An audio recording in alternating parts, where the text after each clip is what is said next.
ऐसा मत करना इज़ाबेल। छोड़ो मुझे। उरुज को तकलीफ देने की इसको सजा दूंगी मैं। छोड़ो मुझे, मैं इसका सर कलम कर दूंगी। इज़ाबेल, तो तुमने दिया था उरुज को वो सफेद रुमाल। अफसोस, मुझे बहुत तरस आ रहा है तुम पर। अब तुम्हें अपनी मोहब्बत की सिर्फ लाश ही मिल पाएगी। उस पर आंसू बहा के सारी हसरतें पूरी कर लेना। तुम्हें जान से मार डालूंगी मैं। रुक जाओ इज़ाबेल।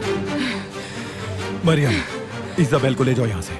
इज़ाबेल, रुक जाओ, ये सही वक्त नहीं है। चलो आ जाओ जल्दी।